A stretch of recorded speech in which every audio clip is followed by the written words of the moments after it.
big and athletic they are on both sides of the ball, how well coached they are. They play the right way. So it's a great opportunity for our guys to compete against one of the best teams in the country. And I think our guys are looking forward to it. Patrick. Jeremy, it looks like J.J. Peterson is working at outside linebacker this week. Is that a move that was related to Kongbo's injury, and kind of what do you think maybe he can – what about him can maybe translate to him playing that position?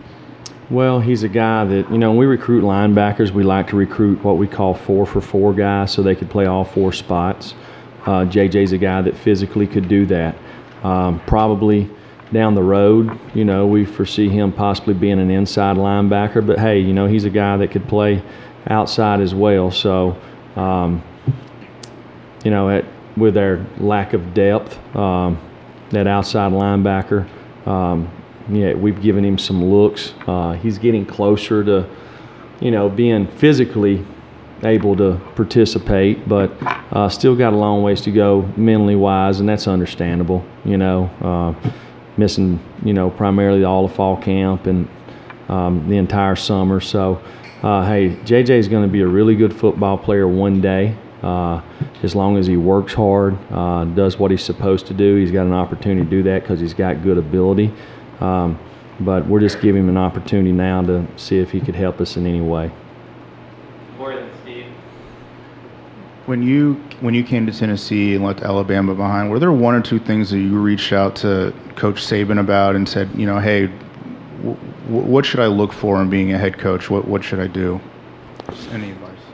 Well, it's most of the time when you do get an opportunity like I have, you do call the folks that you've been associated with and ask for advice. And, kind of the unique circumstance of being at Tennessee and Coach Saban being at Alabama, I don't think it's fair to him for me to call and ask him questions. Not that he wouldn't help me. I really believe he would. But I just, we're competing against each other, every single day in recruiting. It's one of the biggest rivalries out there. I don't feel like that I should put him in that situation, if that makes sense. If he called me and asked me, how could, what could he do to help his program, I'd second guess before I'd try to give him some help. I can assure you that. So I'm not going to do that to him. Kind of on that same topic, you were at Alabama and he was just starting things out at Alabama. I'm just wondering how much you use those years as kind of a guide for what you're doing now and what the biggest things you learned from that firsthand experience at Alabama, just in terms of building a consistent winner the way he has. When I worked for Coach Saban, he really done me a tremendous favor by, first of all, hiring me. I had an opportunity to work in the weight room. I worked with academics. I worked in player development. In those 3 years, I didn't coach any position, but every day that they had defensive meetings, I actually sat in the defensive meetings, so I got to hear and listen and how everything was going to be orchestrated for that day, that week, the off season, summer, the whole deal. And then we had individual meetings. One year I sat in the inside linebacker room. The next year I sat in the defensive back room. And then I'd mix around from the outside linebackers to defensive line, so I could soak up and learn as much as I possibly could about the defense. Then being the secondary coach there, and then eventually being the defensive coordinator. So I've had an opportunity to really work in probably every capacity, from academics to strength and conditioning, all the way to coaching. So I had an opportunity to learn a lot. So I'm thankful for that opportunity. David, then Mark in the back. Yeah, Jeremy, you mentioned earlier today that you had talked to Coach Stallings. What have those conversations during this season meant to you? He just called and checked on me. He's done it a couple of times this season. And you got me, you got Kevin Sher, and you got Will Friend. We all played for Coach Stallings. So, you know, when you get vested in something, you build teams, you develop relationships that last a lifetime. And you know, a lot of the lessons that I learned from playing for Coach Stallings, you know, we try to implement today. So, you know, he told me a couple of weeks ago about some of the things that he did when he first got to Texas A&M. So that was something that I actually used. Hey, Jeremy. You look at what Alabama's been able to do offensively in terms of explosive plays. You know, Tua leading the nation in yards per attempt. I think they got 5 receivers over 18 yards a catch.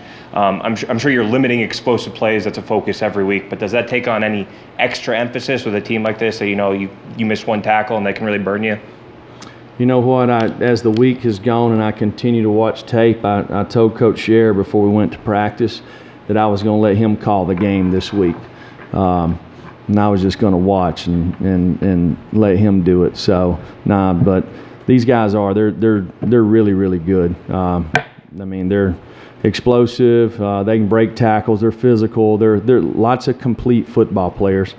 There's lots of guys on their offense and defense you'll be watching play for a long, long time. So, got really good players, very well coached. They play the right way.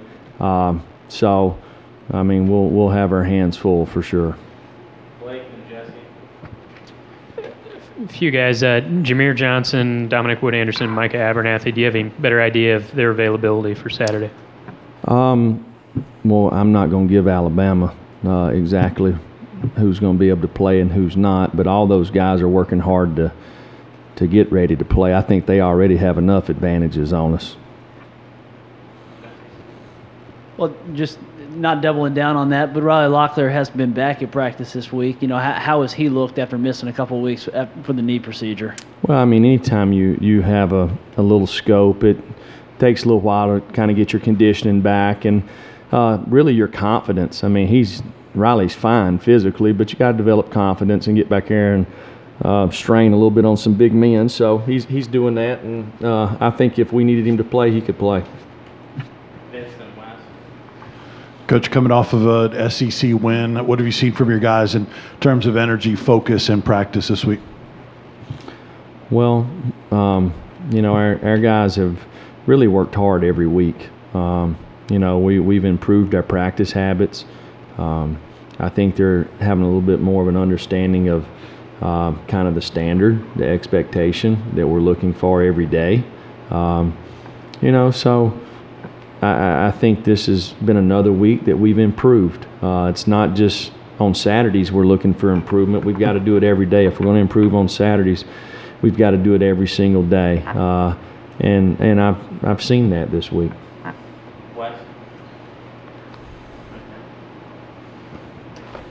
Jeremy, I know that football is football, and you know you're coaching a team, getting ready to play a different team this week. But with everything, with your connections to this program, to these people on that staff down there, has anything about this week felt different to you? And do you expect Saturday to feel any different?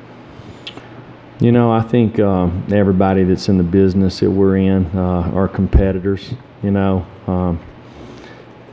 we're playing a football game, and that's what we do. That's what we get paid to do and coached to do.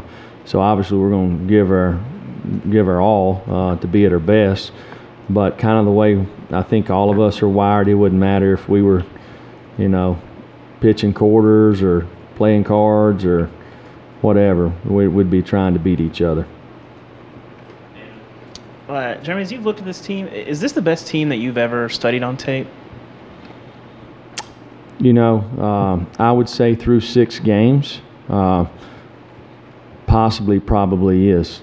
You know, now it's not a 6-game season, but I'd say through 6 games, they're up there. Jeremy, you mentioned some of your guys going back and looking at Maryland tape to get a read on Michael Oxley. Curious, what's the greatest extreme you've ever gone to get a read on an opponent, digging back through film archives? Well, I think, you know, with every opponent, you have off-season studies. You know, we study each other in the off-season, whether it's during February or March or April getting prepared. I mean, we worked on every opponent we have on our schedule back during spring ball. We took a period of somewhere just to kind of get our guys familiarized with it. And then you have a summer study. So you go a long ways back and look and get a lot of really good ideas. And you kind of do the same thing with yourself, you know? I mean, so I think if you're going to be at the top of your game as a coach, I mean, if you're not working, somebody else is, so you need to be working. You said this might be the best Alabama team that Nick's had. What is it that sets this team apart from the other championship teams he's had? Is it just the explosiveness on offense, or what do you think kind of separates this one, perhaps? Well, I would say, you know, most all the defenses have always been really good, okay? And I don't know, what are they averaging on offense? Leading the nation. Leading the nation. So most of his other 11 teams, I guess, since he's been there, they didn't lead the nation in scoring. Not that they were bad in any way, but they're leading the nation in scoring, so that's pretty dangerous. Any other questions for Coach? Thank you. Thank you. You know, I think